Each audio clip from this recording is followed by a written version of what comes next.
ሀበሻ በተለምዶ እንጀራ ሳልበላ አልውልም ይላል። ለመሆኑ እንጀራ የሚዘጋጀው እንዴት ነው? የተቦካው የጤፍ ሊጥ ኩፍ እንዲል እርሾ እንደምንጠቀም የታወቀ ነው። ዳቦም የሚጋገረው በተመሳሳይ መንገድ ነው። እርሾ ወይም ይስት የሚባለው ፈንገስ ሊጡ በሚገባ እንዲቦካና ተጋግሮ የምንወደው ዳቦ እንዲወጣ ይረዳል። ይህ ፕሮሰስ ፈርመንቴሽን ተብሎ ይጠራል። በመሆኑም ሰዎች ከጥንት ጀምሮ ምናልባትም በአይን የማይታዩ ደቃቅ ህዋሳትን ወይም ማይክሮ ኦርጋኒዝሞችን ገና ሳያውቁ እንኳን ለብዙ ዓመታት የተለያዩ ምግቦችና መጠጦችን በእነዚህ በአይን በማይታዩ ህዋሳት በመታገዝ ያዘጋጁ ነበር። ይህ የሚያስገርም እውነታ ነው። ባዮቴክኖሎጂ ማለት በህይወት የሚኖሩ ህዋሳትን ለምሳሌ እንደ ባክቴሪያ፣ ይስት፣ እጽዋትን ወዘተ በመጠቀም ለሰዎች የሚጠቅሙ ነገሮችን የምናዘጋጅበት ወይም አንድን ችግር የምንፈታበት ቴክኖሎጂ ነው። ሰዎች ስለ ባዮቴክኖሎጂ ሳያውቁ እንኳን ባዮቴክኖሎጂን ለብዙ ሺህ ዓመታት ይጠቀሙ ነበር።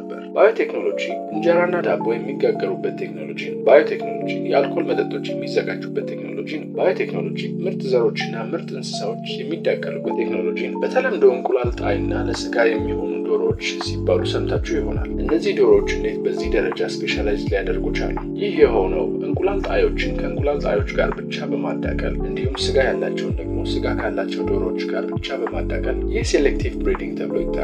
ይህ አዲስ ቴክኖሎጂ ሳይሆን ለብዙ ዘመናት ጥቅም ላይ የዋለ ባዮቴክኖሎጂ ነው። ይህ መርህ ለእንስሳት ብቻ ሳይሆን ለእጽዋትና ህይወት ላላቸው ነገሮች ሁሉ ተግባራዊ ሊሆን የሚችል መርህ ነው። ከሴሌክቲቭ ብሪዲንግ በተጨማሪ ባዮቴክኖሎጂ እጅግ ተራቆ ጄኔቲክ ሞዲፊኬሽን ደረጃ ላይ ደርሷል። ይህም የአንድን ህይወት ያለው ነገር ጂን ከሌላ መሰል ህይወት ካለው ጂን ጋር በማቀላቀል አንድ ነገር በተፈጥሮ የሌለውን ባህሪ ከሌላው እንዲወስድ እየተደረገ ነው። ለምሳሌ አንድ የበቆሎ ዝርያ በተፈጥሮ የሚጣፍጥ ከሆነ ሌላው ዝርያ ደግሞ ትልቅ ቢሆን ሁለቱን ዘሮች በማዳቀል እና ጄኔቲክ ሞዲፊኬሽን በማድረግ ትልቅም የሚጣፍጥን ዝርያ ማግኘት ይቻላል። በተለምዶ ምርጥ ዘር የምንላቸውን ዘሮች የሚዘጋጁት በዚህ ፕሮሰስ ነው። በመሆኑም ዛሬ በዓለማችን 13.3 ሚሊዮን ገበሬዎች ምርታማነታቸውን ለመጨመር እንዲሁም ተባዮችና በሽታ ለመከላከል ባዮቴክኖሎጂን ይጠቀማሉ። ባዮቴክኖሎጂ እጅግ ሰፊ ቴክኖሎጂ ነው። በመሆኑም ጥቅም ላይ ከሚውሉበት ኢንዱስትሪ አንጻር የተለያዩ አይነት የባዮቴክኖሎጂ አይነቶች ወይም ስያሜዎች ተፈጥረዋል። ከውቅያኖስ፣ ከባህር እንዲሁም ከሌላ የውሃ አካላት ውስጥ ያሉ ህያው ነገሮችን የተለያዩ ነገሮችን ለማምረት ስንጠቀም ብሎ ባዮቴክኖሎጂ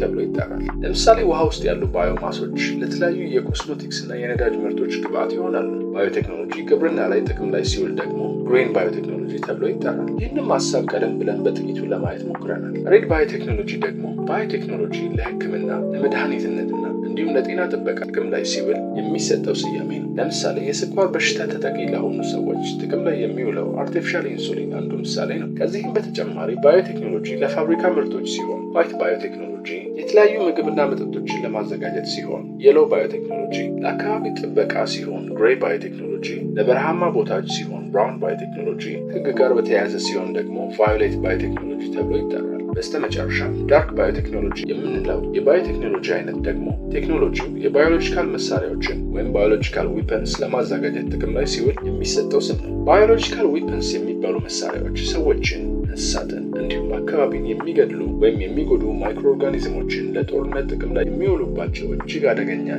ገዳይ መሳሪያዎች ናቸው። ስለ ባዮሎጂካል ዊፐንስ ቪዲዮ እንድንሰራላችሁ የምትፈልጉ ከሆነ ኮመንት ሴክሽን ላይ ይጻፉልን። የዛሬው የቴክ ቪዲዮ መሰናዷችንን በዚህ ቋጨን። ይህ ቪዲዮ ከጠቀማችሁ አንድ ጓደኛችሁ ሼር አድርጉለት። እናመሰግናለን።